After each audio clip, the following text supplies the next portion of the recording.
자, 비규범 윤리학 볼게요. 일단 비규범 윤리학은 메타 윤리학이랑 기술 윤리학이 있었죠. 아까 메타 윤리학은 뭐 전 시간에 좀 했으니까 메타 윤리학을 중점적으로 하도록 하겠습니다. 자, 메타 윤리학은 실천 규범 윤리학의 이론적 토대가 된다. 이건 기본이고요. 메타 윤리학이란 언어의 의미, 뜻, 개념이에요. 의미, 뜻, 개념을 뭐하고요? 분석하는 학문이 메타윤리학이다. 그러니까 언어의 의미, 뜻, 개념을 분석하는, 이게 가장 기본적으로 쉬운 문제로 만들 때 이 문장이 나옵니다. 그래서 인생의 의미란 무엇인가, 뭐 도덕이란 의미는 무엇인가, 뜻은 무엇인가, 그런 식으로 물어보면은 메타윤리학이에요. 의미, 뜻. 그래서 이걸 분석하기 때문에 다른 말로 분석윤리학이라고도 합니다. 메타윤리학을. 자, 볼게요. 근데 인생에서 옳고 그름, 선악은 무엇인가?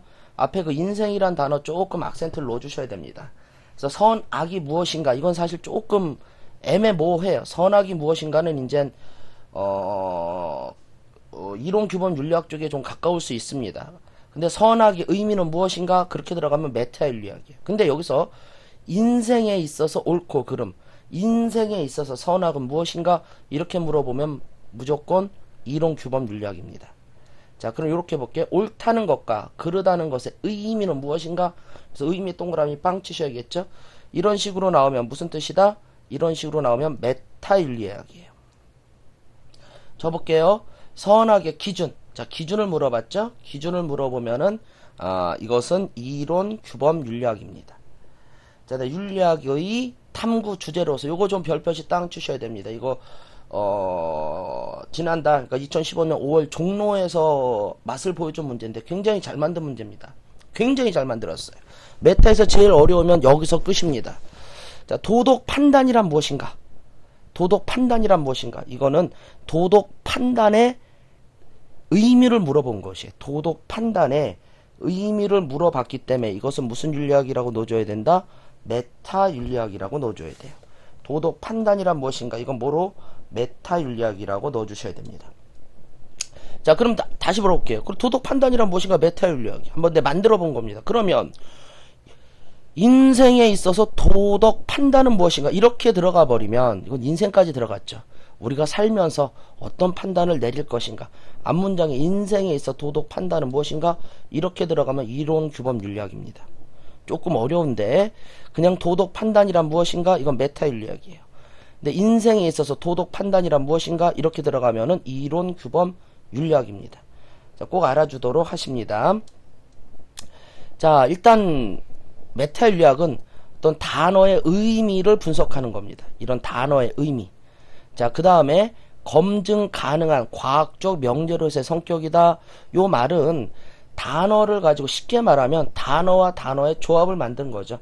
여기서 과학적 명제는 뭡니까? 못못은 못못이다. 그런 것을 A는 B다. 그런 걸 명제라고 말하죠. 즉 두 가지 단어가 만난 겁니다. 그걸 뭐라고 말한다? 명제라고 말을 한다. 이제 명제라는 개념을 더 깊이 들어가면 이제 더 깊이 들어가겠지만 어쨌든 과학적 명제니까 참 거짓으로 증명할 수 있는 명제를 물어보는 거예요. 그래서 A는 B다. 이런 걸 명제라고 말하고요. 자, 명제의 참 거짓을 강조한다. 즉 어떤 가치 판단보다는 어떤 그 사실 판단을 더 강조하는 거죠. 즉 증명할 수 있느냐 없느냐를 더 강조하는 거지. 자, 요걸 바탕으로 일단 문장을 만들었으면 한번 이렇게 내가 만들어 본 겁니다. 단어를 분석하고요. 그 다음에 그 단어를 가지고 명제를 만들고 참 거짓을 강조합니다. 그 다음에 도덕적 추론의 규칙을 검토한다. 요지문이 뭐 과학적 명제의 성격을 갖는다. 도덕적 추론의 규칙을 검토한다. 이 두 지문 다 기출문제로서 메타윤리학의 특징으로 나왔기 때문에 하는 겁니다. 그럼 도덕적 추론이란 무엇이냐? 이론적, 논리적 타당성을 검증한다. 이게 또 메타윤리학이에요. 그럼 여기서 언어의 뜻을 분석한다. 여기까지가 여러분들이 기본적으로 공부한 거고, 과학적 명제? 아, 좋다. 여기까지 넣어줄게.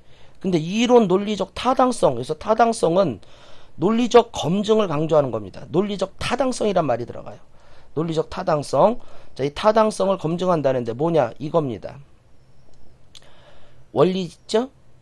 자, A는 B다를 만듭니다. 자, 여기서 판단을 내립니다. C는 A다. 그 다음에 도덕 판단을 내리죠. 그러니까 도덕 원리, 사실 판단, 도덕 판단. 자, 이런 것을 우리가 이제 논리적 추론이라고 말을 하는데, 이것을 이제 뒤에서 우리 뭐 공부를 하죠. 이렇게 추론이 이론적으로, 논리적으로 타당한지를 공부하는 거예요. 즉, 이 원리에서 판단을 내리고, 이 판단에, 사실 판단으로 들어가고, 사실 판단에서 도덕 판단으로 들어갈 때, 이것이 이론적으로 타당한가를 검증하는 것, 이걸 메타윤리학이라고 말합니다. 물론 A는 B다, C는 A다, C는 B다. 이거는 이제 뭐 공부 좀 한 애들은 뒤에 기출문제가 있으니까 기출문제를 가지고 이제 많이 풀었을 겁니다. 근데 요렇게 연구하는 거, 이 3단 논법을 가지고 연구하는 것이 메타윤리학에 들어가요. 이것이 메타윤리학에 들어가니까 꼭 알아주도록 하십니다. 자, 그래서 어쨌든 이 타당성이란 단어도 꼭 알아주셔야 돼요. 그래서 이 타당성이라는 것은 이 도덕적 추론, 원리를 가지고 판단하고 사실 판단, 도덕 판단 이렇게 들어갈 때 도덕적 추론의 옳고 그름을 따지는 게 타당성이에요. 그래서 이 타당성이란 단어가 나오면은 거의 메타윤리학으로 들어갈 수밖에 없습니다. 왜냐하면 이 타당성이라는 단어는 도덕적 추론의 옳고 그름을 따지기 때문에. 자, 일단 됐고요. 자, 그 다음 요거 보겠습니다. EBS 4페이지 맨 앞에 있던 지문인데 의외로 질문이 좀 학생들이 질문이 많았습니다. 자, 그래서 도덕 판단의 타당성을 입증하겠다. 도덕 판단의 정당하다. 이게 여러분 EBS 아이고야. 나도 한번 책을 봐볼까요? 4페이지인데 어딨냐? 4페이지 맞나? 4페이지. 9페이지입니다. 자, 9페이지에, 9페이지 위에 개념 플러스 메타 윤리학 그러면서 이 문장이 나와서 좀 많은 학생들이 좀 힘들 겁니다. 그냥 뭐 무시하고 가는 아이도 있는데 좀 깊게 공부하는 학생들은 여러분 읽어보세요. 그냥 9페이지 위에. 메타 윤리학은 도덕 용어의 개념을 분석하고 여긴 쉬웠어요. 도덕 판단의 타당성을 입증하거나 정당화하는 것을 윤리학의 주요 과제로 한다. 9페이지 맨 윗줄입니다. 도덕 판단의 타당성을 입증하고 정당화하는 것을 윤리학의 주요 과제로 한다. 이 지문에서 타당성을 입증한다는 게 무슨 뜻입니까? 이거 말하는 거예요. 이거 전체. 그럼으로써 도덕 판단을 정당화한다 그 뜻입니다. 그래서 타당성, 그 다음에 이 판단을 정당화한다 이렇게 들어가면 무슨 윤리학이다? 메타윤리학. 올해 제일 어려운 지문 중에 하나로 나올 수 있습니다. 요거랑 윤리학의 탐구가 도덕 판단이란 무엇인가? 이건 그냥 단어의 의미 물어보는 거고, 요거에서 이제 메타윤리학 낼 수도 있고요. 요 지문 중요하니까 꼭 알아주도록 하십니다. 근데 이게 좀 더 깊이 공부하면 이거 들어가요. 도덕 원리에 대한 이론적 분석과 정당화, 이건 또 뭔 말입니까? 됐지요. 원리를 정당화한다 그랬잖아요. 이쪽은 뭐를 정당화한다고? 판단.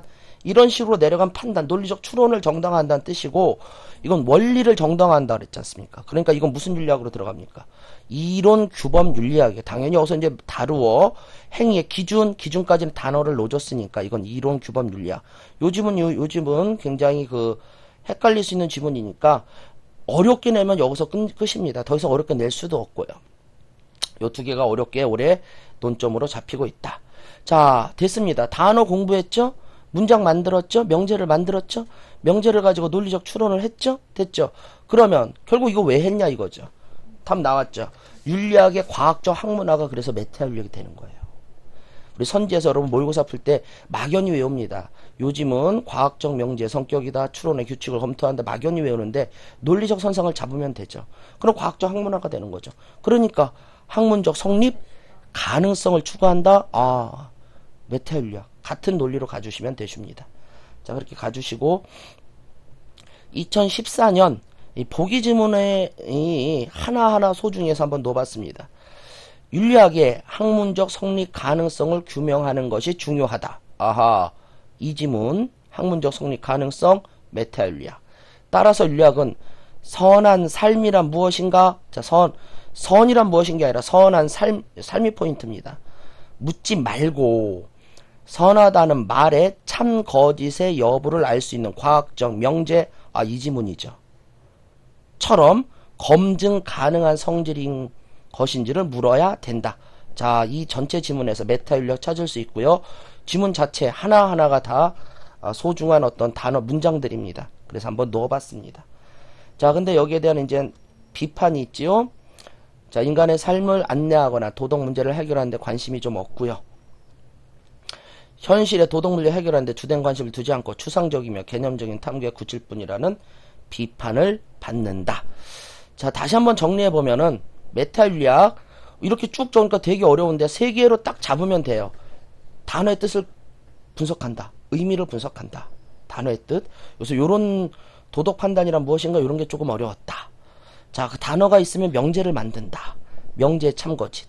명제가 만들었으면 그 명제를 가지고 원리, 사실 판단, 도덕 판단에 도덕적 추론을 검토한다. 그러니까 이론적 논리적 타당성. 그 다음에 도덕 판단의 타당성, 정당성. 메타윤리학. 그러다 보니까 과학적 학문화가 이루어지는 것 아니냐. 그러므로 학문 성립의 가능성을 보다 더 추구하는 것 아니냐. 됐죠? 요 정도에서 끝납니다.